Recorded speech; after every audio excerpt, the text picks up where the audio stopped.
మత్తయి సువార్త 7వ అధ్యాయం 6వ వచనం. మత్తయి సువార్త 7వ అధ్యాయం 6వ వచనం. పరిశుద్ధమైనది కుక్కలకు పెట్టండి, మీ ముత్యములను పందుల యొద్ద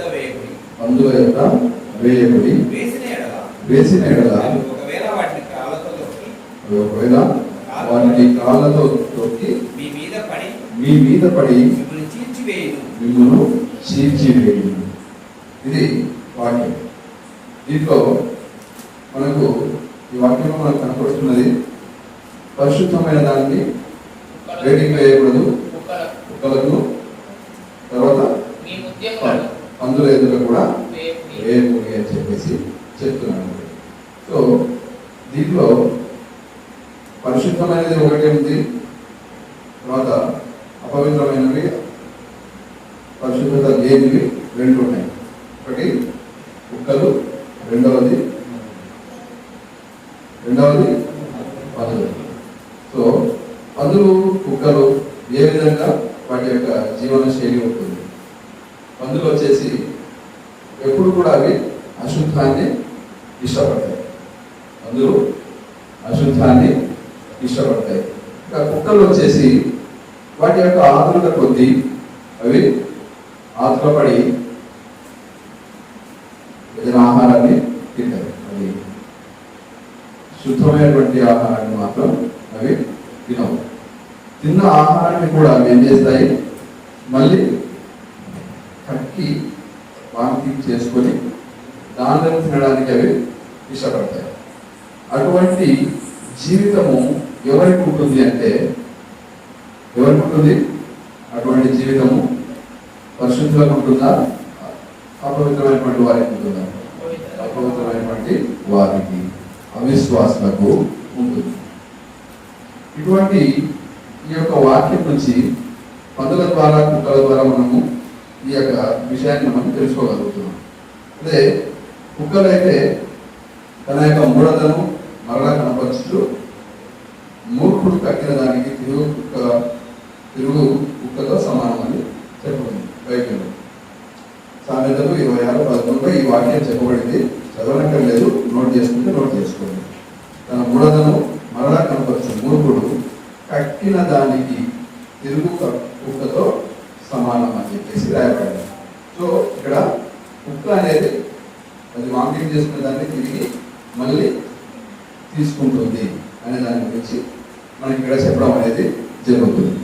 అదేలాగా ఇంకా పంది గురించి, పందికి ఉన్నటువంటి ఈ యొక్క అపవిత్రతను బట్టి లేవియా కాండంలో 11:7 కూడా పంది యొక్క అపవిత్రతను బట్టి, దానికి ఉన్నటువంటి ఆకారాన్ని బట్టి, దాని యొక్క శరీర నిర్మాణాన్ని బట్టి, అది ప్రవర్తించే తీరుని బట్టి అది అపవిత్రమైంది అని చెప్పడము జరుగుతుంది. సో వాక్యం ఏం చదవక్కర్లేదు, నోట్ చేసుకోండి. కుక్క ఈ వాక్యంలో బుద్ధిహీనతను సూచిస్తుంది. ఏ విధంగా ఉంటుంది? కుక్క తనకు ఉన్నటువంటి పాపము జీవితాన్ని వదిలేసి తిరిగి మళ్ళీ కూడా ఆ యొక్క పాపం జీవితంలోనికే పోవడానికి ప్రయత్నిస్తుంది. ఇంకా పంది అయితే ఎప్పుడు కూడా పాపంలోనే ఉండేందుకు ప్రయత్నిస్తుంది. ఇట్లాంటి వాటికి మనము ముత్యాలు అనే ఒక పరిశుద్ధమైనటువంటి దానిగా ఇక్కడ బైబిల్లో తెలియజేస్తున్నాము. సో ఇంత పరిశుద్ధమైనటువంటి వాటిని వాటి ఎదురుగా వేస్తే అవి దానిని గ్రహించలేవు. ముత్యాలు ఏం చేస్తాయి? పరిశుద్ధమైనవి కాబట్టి వాటి దగ్గర వేస్తే ఆ ముత్యాలను అవి గ్రహించలేక ఏం చేస్తాయి? వాటిని తొక్కి వేస్తాయి. అవి ఉన్నటువంటి పరిసరాలు ఏ విధంగా ఉంటాయి?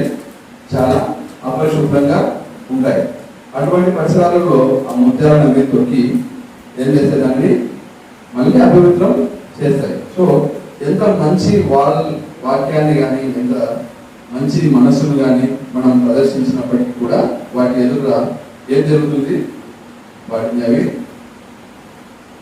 అబ్జర్వేషన్ చేసుకోలేదు. దానివల్ల ఏమవుతుంది? తిరిగి మనకే ఆ యొక్క అపవిత్రతను అంటగట్టే ప్రయత్నం అయితే చేస్తాయి. కాబట్టి అటువంటి వాటి ముందు మనము వేయకూడదు అని చెప్పేసి బైబిల్ గ్రంథం సెలవిస్తుంది. ఇంకోటి ఏంటంటే అపవిత్రతను ఒకవేళ మనం విసర్జించినట్లయితే వాటిని మళ్ళీ మనము తీసుకోకూడదు అనేది తెలియజేస్తుంది. ఇప్పుడున్నటువంటి ఈ వాక్య భాగంలో ఈ రెండింటి గురించి మనం తెలుసుకోగలిగాం. ఒకటి కుక్క, రెండవది పంది. ఇక మూడవది ముత్యం, పరిశుద్ధతను సూచించేటటువంటి ఈ యొక్క ఒక వస్తువు ముత్యం.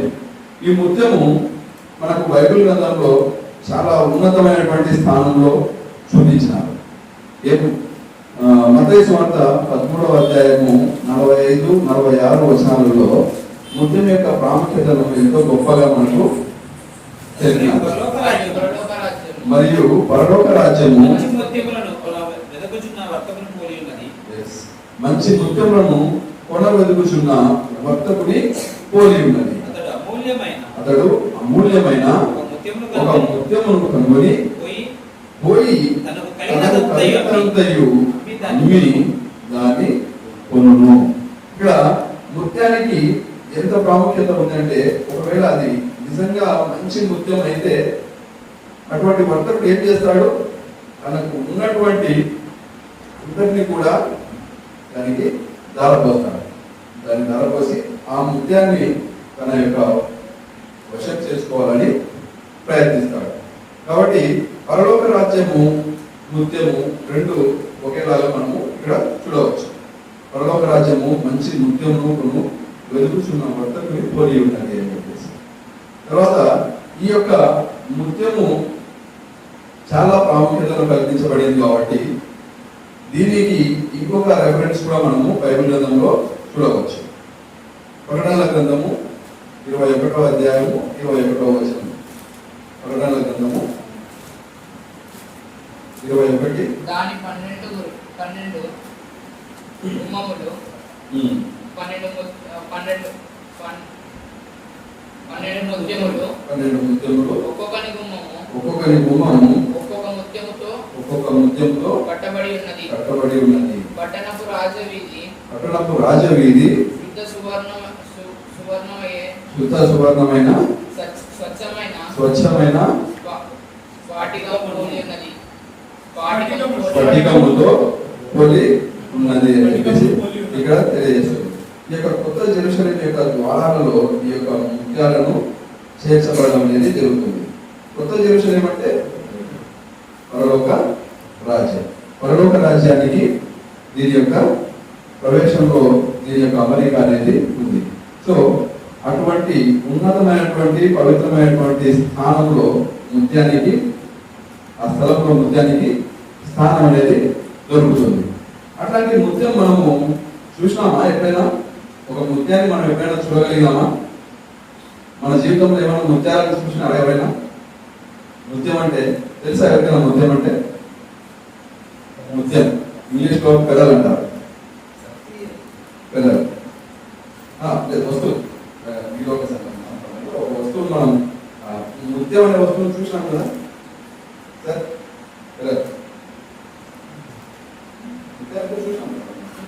ముత్యం చూసాం కదా. ఈ ముత్యం ఏర్పడడానికి ఎట్లా వస్తుంది మనకి ముత్యం అనేది కొంచెం ఒక చిన్నగా తెలుసుకున్నాం. సైంటిఫిక్ ఇన్ఫర్మేషన్ పిల్లల కోసం తయారు చేసుకున్న, పిల్లలు రాలేదు వాస్తవంగా సైంటిఫిక్ ఇన్ఫర్మేషన్ కోసం మాత్రమే.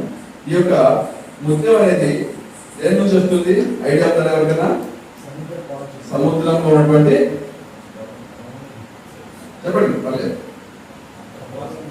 సముద్రం యొక్క పాచి నుంచా? గోవర్ నుంచి. ఓకే, ముత్యపు చిప్ప నుంచి వస్తుంది. ఈ ముత్యపు చిప్ప నుంచి రావడానికి అందులో ఒక జీవి అనేది ఉంటుంది. ముత్యము తయారు చేసుకోవడానికి ఒక జీవి ఉంటుంది. ఈ యొక్క జీవి ముత్యమును సృష్టించినటువంటి ఒక ప్రాణి. ఈ యొక్క ప్రాణిలోకి ఈ ముత్యం ఎలా వస్తుంది? ముత్యము ఏ విధంగా ఈ ప్రాణిలోకి వస్తుంది అంటే అది ఒక గుడ్డు పెడుతుందా? మనం ఆలోచిస్తే ఏమైనా గుడ్డు పెడుతుందా? అది రౌండ్ ఉంటుంది కదా, దాదాపు అయితే రౌండ్ గానే ఉంటుంది.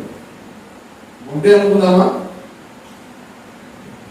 ఒక జీవి ఇచ్చే గుడ్డు అనుకుందామా ముత్యాన్ని? అయిండొచ్చా?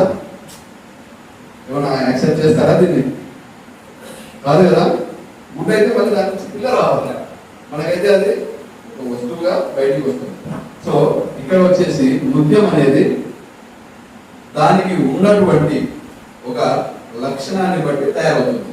ఆ ముత్యం చిప్పలో ఉన్నటువంటి ఒక జీవి దానికి ఉన్నటువంటి ఒక లక్షణాన్ని, పోరాటం అనే లక్షణాన్ని బట్టి జరుగుతుంది. ఏం చేస్తుందంటే ముత్యంలోకి ఏదైనా తన ఆహారంగా తీసుకోవడానికి, సరే ముత్యం చిప్పలో ఉన్నటువంటి జీవి ఆహారంగా తీసుకోవడానికి ప్రయత్నించినప్పుడు దాని యొక్క శరీరంలోనికి, దాని నోటి ద్వారా శరీరంలోనికి ఏదైనా ఒక ఎలర్జీ కలిగించేది, చికాకు కలిగించేటటువంటి ఏదైనా ఒక వస్తువు, ఒక ప్రాణి కానీ వస్తువు కానీ ఏదైనా దానిలోకి ప్రవేశిస్తే దానికి అది వ్యతిరేకంగా పోరాటం చేస్తుంది. తన యొక్క ప్రాణానికి ఏమైనా హాని కలుగుతుందేమో అని చెప్పేసి అది పోరాటం చేస్తుంది. ఆ పోరాటం చేసే ప్రక్రియలో దాని యొక్క శరీరంలో ఉన్నటువంటి కొన్ని రసాయనాలను విడుదల చేస్తుంది. దానిపైకి ఆ రసాయనాలు విడుదల చేస్తూ ఏం చేస్తుంటే కొన్ని వారాల పాటు, నెలల పాటు దాన్ని చుట్టేస్తుంది.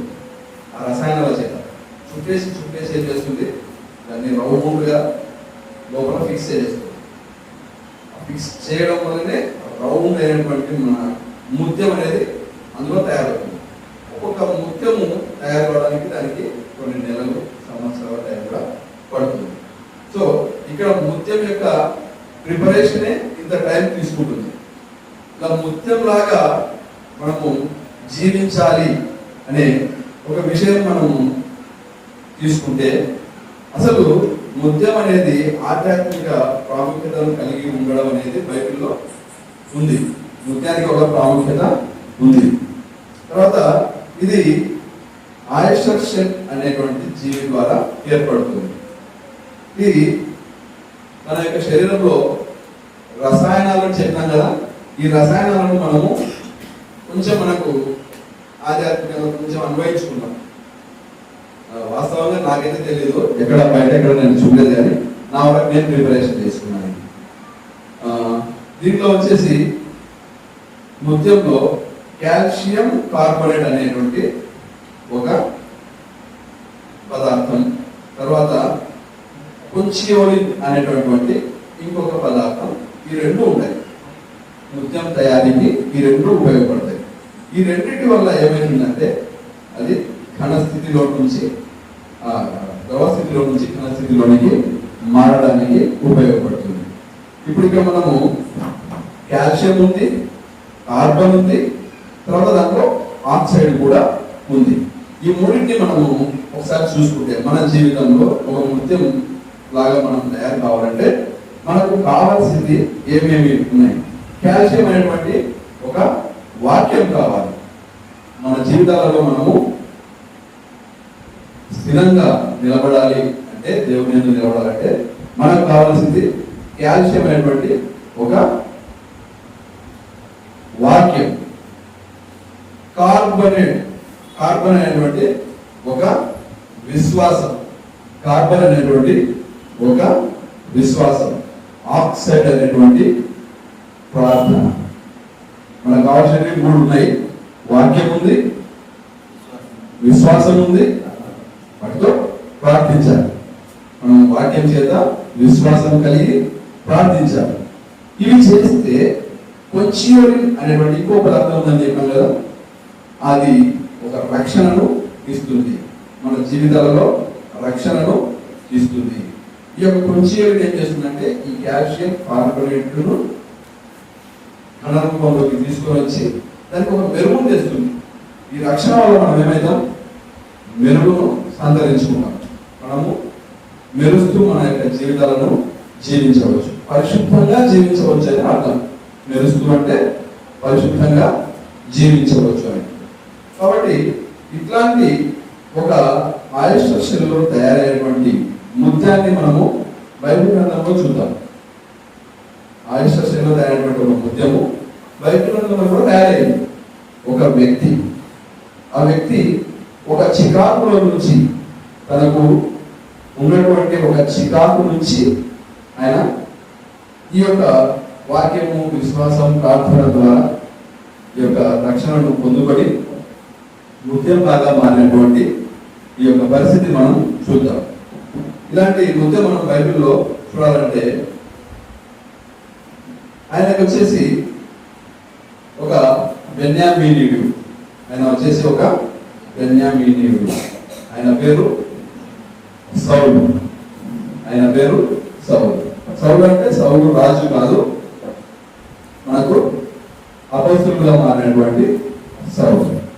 ఈయనకు ఆ పేరు కూడా ఈ సౌలు రాజును చూసే వచ్చింది. వాళ్ళ పెద్దలు ఆ రాజును బట్టి ఈయనకు సౌలు అని చెప్పేసి, మంచి రాజు కాబట్టి ఆయనకు సౌలు అని పేరు పెట్టడం కూడా జరిగింది. ఈ సౌలు గారు ఆసియాలో ఉన్నటువంటి తార్షు అనే పట్టణంలో జన్మించడం అనేది జరుగుతుంది. ఆయన తార్షు పట్టణంలో జన్మించి తర్వాత తన యొక్క ప్రాథమిక విద్యను అభ్యసించడం అనేది జరుగుతుంది. తార్షు పట్టణంలో తన యొక్క ప్రాథమిక విద్యను మొదలు పెట్టారు. ఈయన గ్రీకు, హిబ్రూ, అరామిక్ భాషల యందు ప్రావీణ్యం సంపాదిస్తాడు. ఇక్కడ తన యొక్క చదువు, ప్రాథమిక చదువులోనే తను ఈ యొక్క మూడు భాషలలో తన యొక్క గొప్ప ప్రావీణ్యాన్ని పొందుకుంటాడు. గ్రీకు, హిబ్రూ, అరామిక్ భాషలలో ప్రావీణ్యం పొందుకుంటాడు. అటు వైపు నుంచి మళ్ళీ బాల్య దశ అయిపోతుంది, ఇక యవ్వన దశలోకి రావడం అనేది జరుగుతుంది. ఈయన యవ్వన దశలోకి రావడం, అక్కడి నుంచి తన యొక్క తార్షు ప్రాంతాల నుంచి ఆయన మళ్ళీ ఎక్కడికి వస్తాడు? తన యొక్క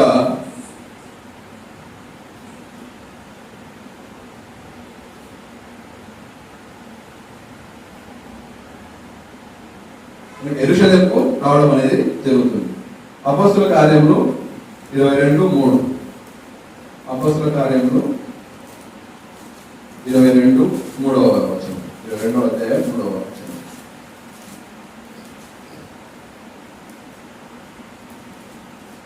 నేను కిలికియాలోని తార్సులో పుట్టిన యూదుడను, అయితే ఈ పట్టణంలో గమాలియేలు పాదముల యొద్ద పెరిగి మన పితరుల ధర్మశాస్త్ర సంబంధము నిష్ఠయందు శిక్షితుడనై మీరందరూ నేడు ఉన్న ప్రకారము దేవుని గురించి ఆసక్తులనై ఉండి ఈ మార్గంలో ఉన్న పురుషులను స్త్రీలను బంధించి చెరసాలలో వేయించుచు మరణం వరకు హింసించి తిని. ఇది ఆయన యవ్వనంలో ఒకరి దగ్గర ఆయన శిక్షణ అనేది పొందినాడు. ఎవరైనా? గమాలియేలు. ఈయన గమాలియేలు అనేది ఆయన కూడా అసాధారణమైనటువంటి వ్యక్తి. ఎంతటి అసాధారణమైన వ్యక్తి అంటే ధర్మశాస్త్రాన్ని ఆయన అవపాసన పడినటువంటి గొప్ప వ్యక్తి అన్నమాట. ఆయన ధర్మశాస్త్రం మందు ఎంతో ప్రావీణ్యం గడించినటువంటి వ్యక్తి. అతని పాదంలో ఎదుట పెట్టినటువంటి వ్యక్తి ఎవరు? సౌలు. ఈయన వాళ్ళ యొక్క పితరుల ఇంకోటి గలతీలు 1:4వ అధ్యాయంలో తెలిసిన చూసిన ప్రకారం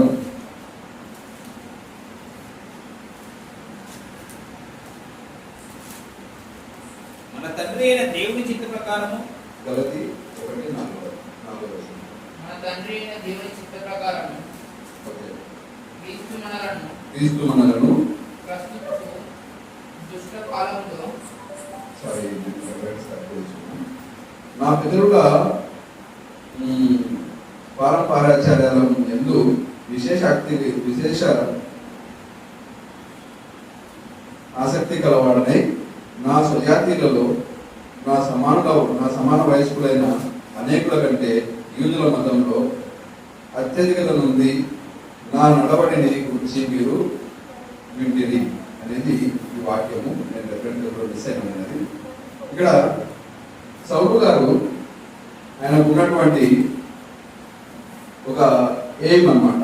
ఆ ఎయిమ్ ఏంటంటే ఈ యొక్క యూదుల యొక్క సభ ఉంటుంది కదా, ఆ యూదుల సభలో తాను కూడా ఒక మెంబర్ అవ్వాలని చెప్పేసి ఆయన ఉన్నటువంటి ఒక ఎయిమ్. దాని ప్రకారం ఆయన గమాలియేలు దగ్గర ఆయన గురువు దగ్గర ధర్మశాస్త్రాన్ని చదివి అక్కడ ఆయన పరిచయునిగా మారడం అనేది జరుగుతుంది. ఆ తర్వాత ఆయన ఆ యొక్క సన్హెడ్రిన్ అనేటువంటి ఆ సభలో కూడా ఆయన స్థానాన్ని పొందుకుంటాడు. ఆయన అక్కడ స్థానాన్ని పొందుకొని పరిచయుడిగా పేరు పొందుతాడు. ఆయన ఆ తర్వాత ఆయనకు ఉన్నటువంటి తన యొక్క సిటిజన్షిప్స్ ఏవేవి ఉన్నాయని చెప్పేసి ఒకసారి చెప్తాడు అనమాట. ఆయన ఏమంటాడంటే, నేను రోమియుడను, యూదుడను, ఇశ్రాయేలీయుడను, బెన్యామీను గోత్రికుడను, హెబ్రీయుడను, పరిసయ్యుడను అని ఇలా పలు రకాలైనటువంటి పౌరసత్వాలను ఆయన కలిగి ఉన్నట్టు కూడా చెప్తాడు. ఇంతేకాకుండా ఆయన రోమా చట్ట ప్రకారము అక్కడ ఉన్నటువంటి వాళ్ళ యొక్క యూత్, నేను రోమియుడను అని చెప్పినాడు కదా, అప్పుడు రోమా ప్రాంతంలో ఉన్నప్పుడు కూడా ఆయన రోమా యొక్క చట్టాల ప్రకారము అక్కడ వాళ్ళు ఒకటి ఏమంటే, ఇక్కడ పుట్టినటువంటి ప్రతి ఒక్కరు కూడా ఒక నైపుణ్యాన్ని కలిగి ఉండాలి, ఒక స్కిల్ని కలిగి ఉండాలి. ఆ స్కిల్ని ఆయన కలిగి ఉండడానికి డేరాలు నేయడం అనేది నేర్చుకుంటాడు. ఇట్లా తన యవ్వన కాలంలో ఉండగానే ఆయన ఏం చేస్తాడు, ఇవన్నింటినీ కూడా నేర్చుకుంటాడు. నేర్చుకొని ఈయన ఒక మల్టీ టాలెంటెడ్ పర్సన్గా అభివృద్ధి చెందుతాడు. ఇదంతా కూడా మనకి ఎట్లా కనపడుతుందంటే, ఒక ముత్యాన్ని తయారు చేసినటువంటి ఆ గవ్వ ఉంది కదా, ఆ గవ్వ లాంటి సిచ్యువేషన్ అన్నమాట. ఈ గవ్వ లాంటి సిచ్యువేషన్ అయితే అన్ని లక్షణాలు ఉన్నాయి. మనం గవ్వను లోపల వైపు చూస్తే ముత్యం లాగానే మెరుస్తూ ఉంటుందా లోపల వైపు? సో అక్కడ కూడా తన యొక్క ప్రాముఖ్యత అనేది ఉంటుంది, కానీ అది యూజ్ అవ్వదు అనమాట. ఈయన కూడా ఇన్ని సర్టిఫికేట్స్ ఉన్నాయి. ఈయన పౌరసత్వం కానీ, ఈయన ఉన్నటువంటి భాషా ప్రావీణ్యం కానీ, ఈయన యొక్క చేతి పని కానీ, ఇవన్నీ కూడా ఆయనకు ఉన్నప్పటికీ కూడా అవి ఇప్పుడు ఉపయోగపడతలేవు. ఇవన్నీ దేవుడు తన యొక్క ప్రణాళిక చొప్పున ఆయనను తీసుకునే కంటే ముందే వీటన్నిటినీ కూడా ఆయనకు నేర్పడం అనేది జరుగుతుంది. ఇతను వాటన్నిటిలో కూడా సిద్ధహస్తుడైన తర్వాత, ఇక ఆయన పరిచయుడిగా మారిన తర్వాత ఏం జరుగుతుంది, ఒకనొక సమయంలో ఒక మొదటి హతసాక్షి వల్ల ఆయన ఇరిటేషన్కు లోనవుతాడు. ఎవరు అతను? సార్ చెప్పినాడు కదా, లాస్ట్ వీక్లో సార్ చెప్పినాడు, స్టెఫన్ గురించి చెప్పినాడు. సో ఇక్కడ సౌలు గారు తన యొక్క మనసులో ఆ స్టెఫెన్ గారి యొక్క మాటల ప్రకారము ఆయన కొంతవరకు అయితే మాత్రం తన మనసులో ఒక రకమైనటువంటి ఫీలింగ్తో ఉంటాడు. అయినా కూడా తన మనసులో ఉన్న ఫీలింగ్ ఆయనను తెలుస్తూ ఉంటుంది. కానీ యూదులకు ఆయన చేయాలి, యూదుల ధర్మశాస్త్రాన్ని రక్షించాలి అనే దాని ప్రకారం ఆయన మళ్ళీ దమస్కుకు పోయి అక్కడ కూడా వారిని చిత్రహింసలు చేయాలనే ఉద్దేశంతో ముందుకు పోతూ ఉంటాడు. ఆ టైంలో ఆయన దమస్కుకు ప్రయాణమై వెళ్తున్నటువంటి ఆ టైంలో ఏం జరుగుతుంది? అపోస్తలుల కార్యములు 9వ అధ్యాయము 3, 4, 5, 6 వచనాలు. ఇవి చదవనక్కర్లేదు, ఎంత అవుతుందేమో. సో ఈ మార్గంలో ఆయన ప్రయాణిస్తున్నప్పుడు ఏమవుతుందంటే, తన యొక్క కన్ను దృష్టి అనేది కోల్పోవడం జరుగుతుంది. ఆ యొక్క కన్ను దృష్టి కోల్పోవడం అనేది జరుగుతుంది. ఏ విధంగా ఈ కన్ను దృష్టి కోల్పోతున్నాడు ఆయన అంటే, క్రీస్తు యొక్క ప్రత్యక్షత వల్ల తన యొక్క కన్ను దృష్టిని కోల్పోవడం అనేది జరుగుతుంది. ఇటువంటి ఈ సిచ్యువేషన్లో ఆయన పడిపోయి ఏమంటాడు, ప్రభువా నీవెవడవు అని చెప్పేసి ఆయన దేవుడిని అడగడం అనేది జరుగుతుంది. ఎందుకు? సౌలా నీవేళ నన్ను హింసించుచున్నావు అని చెప్పేసి ఆయనను దేవుడు తన ప్రత్యక్షతలో అడగడం వల్ల ఈ మాట అంటాడు. కాబట్టి అటు తర్వాత ఆయన ప్రభు యొక్క మాటకు లోబడి ఆయన లేచి అక్కడి నుంచి దమస్కు పట్టణంలోనికి వెళ్ళడం అనేది జరుగుతుంది. ఈ దమస్కు పట్టణంలోకి వెళ్ళిన తర్వాత ఇదే అపోస్తలులు 9వ వచనంలో ఆయన ఒకరికి అతడు 3 దినములు చూపు లేక అన్నపానం లేమియు లేక పుచ్చుకొనెను. దమస్కులో అననీయ అను ఒక శిష్యుడు ఉండెను. ప్రభు దర్శనమందు అననీయ అని అతను పిలువగా అతడు ప్రభువా ఇదిగో నేనున్నాను. అందుకు ప్రభు నీవు లేచి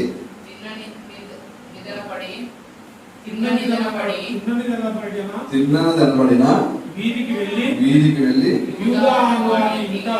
యూదా అనువాని ఇంట తార్సువాడైనటువంటి సౌలు అనువాని కొరకు విచారించు. ఇదిగో అతడు ప్రార్థన చేయుచున్నాడు.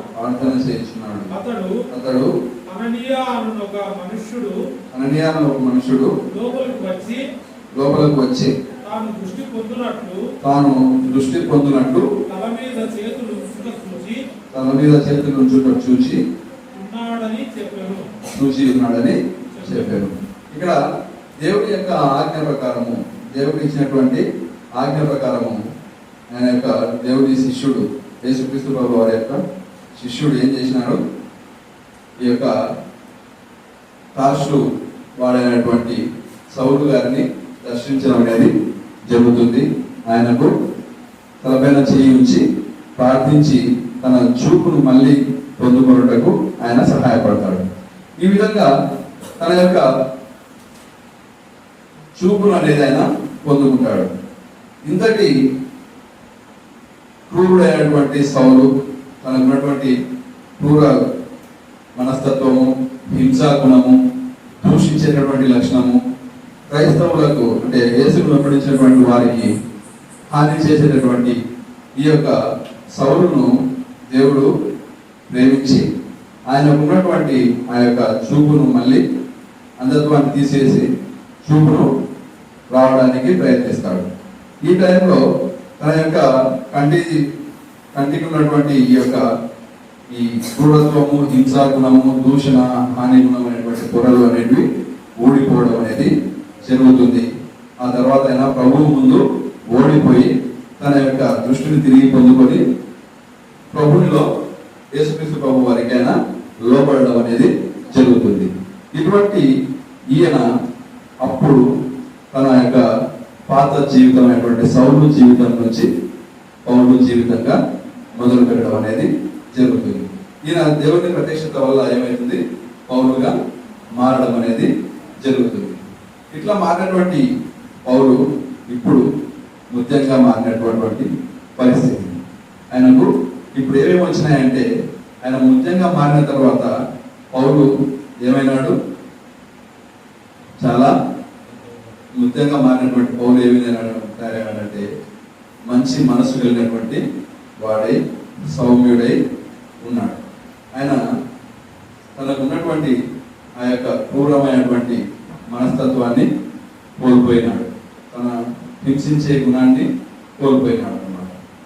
ఇప్పుడు ఈయన ముత్యంగా అయితే మారినాడు.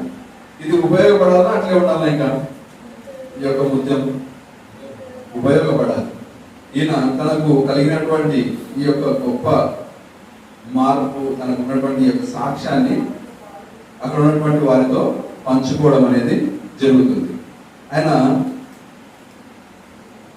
ఈ విధంగా మారిన తర్వాత, సౌలు చూపు పొందిన తర్వాత వెంటనే ఆయన అక్కడ నుంచి ఈ దమస్కు ప్రాంతం నుంచి బయలుదేరి అరేబియా దేశానికి అనేది వెళ్ళిపోవడం అనేది జరుగుతుంది. అక్కడికి వెళ్ళి అక్కడ దేవుని గురించినటువంటి విషయాలను ఆయన యొక్క మొత్తం ఆయన అధ్యాయం అనేది చేసుకొని వచ్చి తర్వాత ఆయన పరిచర్యను మొదలు పెట్టడం అనేది జరుగుతుంది. ఈ యొక్క పరిచర్యను మొదలు పెట్టే దాంట్లో ఈయన గలతీ 4:25 వచనంలో, గలతీ రాసిన పత్రిక 4:25 వచనంలో మనం చూడవచ్చు. ఆయన ఒక పరిచర్యను మొదలు పెట్టేదాన్ని.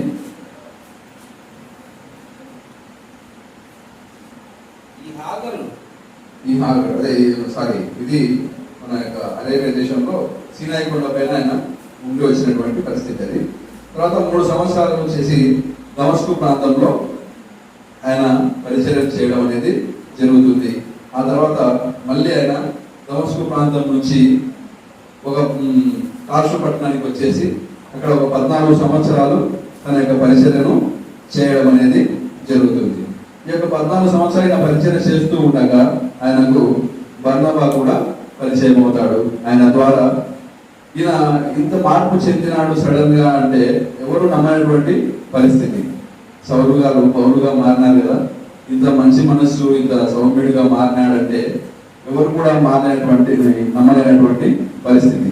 కానీ ఈయనకు సపోర్టుగా బర్నబాసు ఉండడం వల్ల ఆయన ఏం చేసినాడు, తన యొక్క సేవను ముందుకు తీసుకొని పోవడం అనేది జరిగింది. ఈ విధంగా పౌలు గారు తన యొక్క పరిచర్యను మొదలు పెడుతూ ఉన్నాడు. చేస్తూ ఉండగా ఒకసారి ఆయన అంతియోకు వెళ్ళడం అనేది జరుగుతుంది. బర్నబా గారితో కలిసి అంతియోకు వెళ్ళడం అనేది జరుగుతుంది. ఈ యొక్క అంతియోకులోనే మొట్టమొదటి క్రైస్తవ్యం అనేది మొదలవ్వడం అనేది కూడా జరుగుతుంది. ఈ యొక్క క్రైస్తవ్యం గురించి మనం తెలుసుకోవాలంటే అపోస్తుల కార్యములు 11:26 అధ్యాయం 11వ అధ్యాయం 26వ వచనంలో మనం చూడవచ్చు.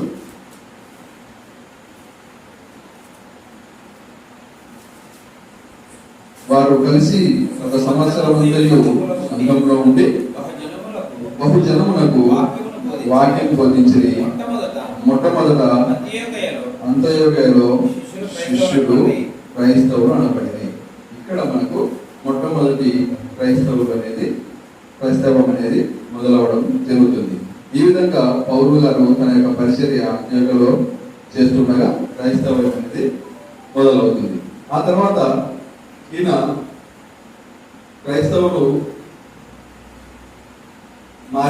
క్రైస్తవులుగా మారినారు. ఇటువంటి ఈ క్రైస్తవులు వాళ్ళ యొక్క మార్పు ఏ విధంగా ఉందంటే, ఒకసారి యూదయలో కరువు వచ్చినప్పుడు వాళ్ళు కూడా వారి తోటి సహోదరులకు సహాయం చేసేందుకు వాళ్ళు కొంత వ్యయం అనేది చెల్లించడం అనేది జరుగుతుంది.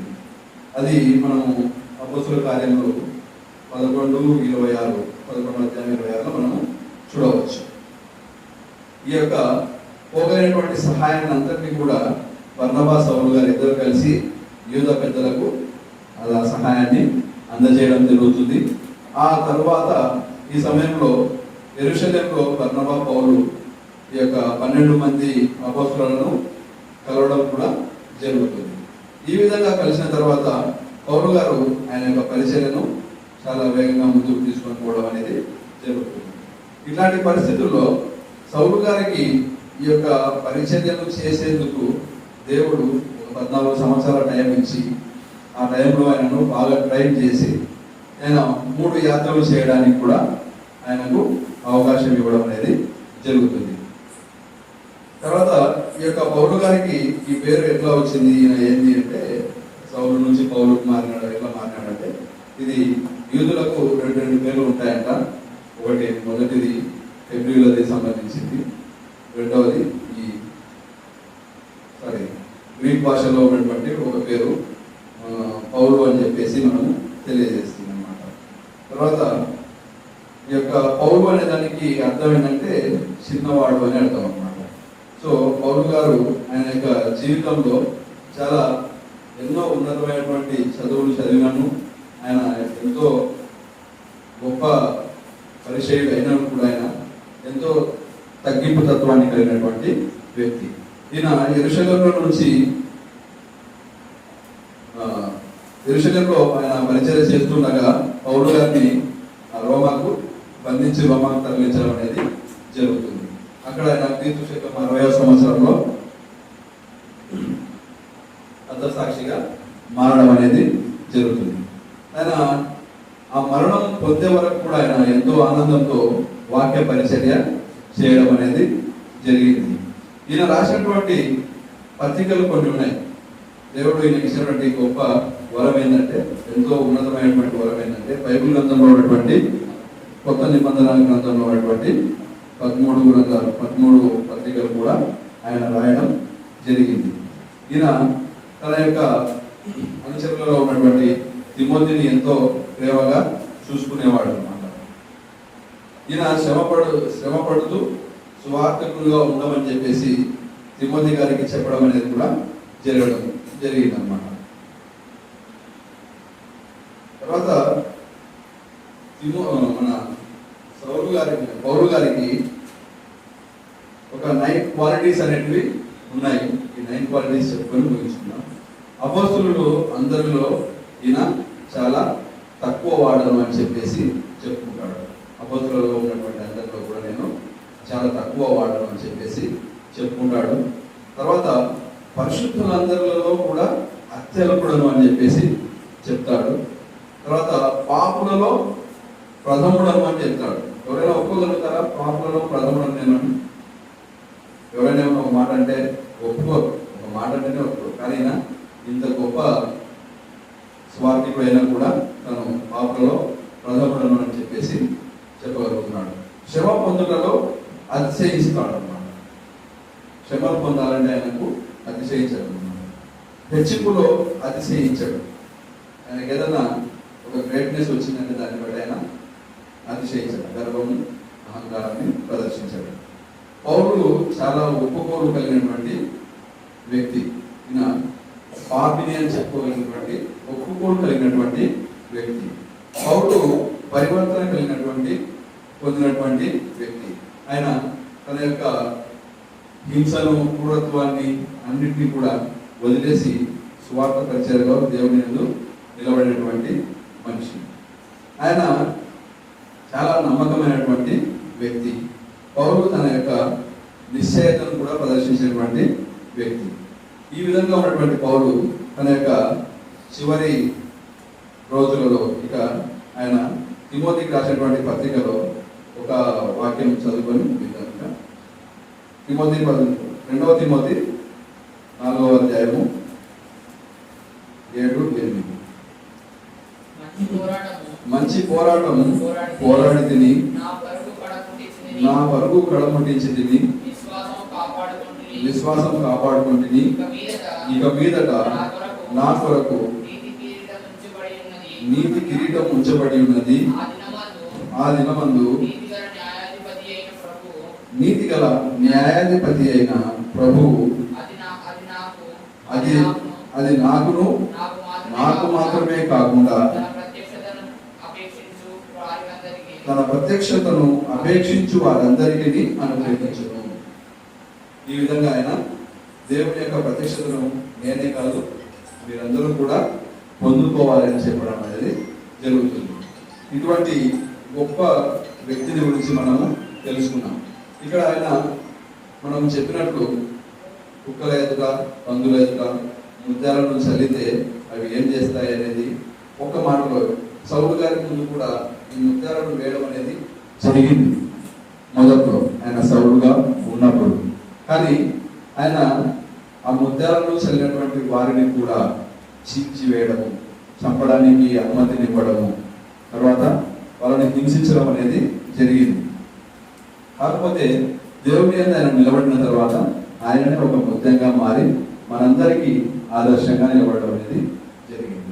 కాబట్టి ఇటువంటి మంచి వాక్యాన్ని విన్న మనము పౌలు గారి వలె మనం కూడా పరివర్తన చెంది ఆయన వలె మనం కూడా తగ్గింపు తత్వం కలిగి పరిచయంలో మనం కూడా సాటి పాలి భాగస్వాములం కావాలని ఆశిస్తున్నాను. Thank you. Praise the Lord. God bless you all.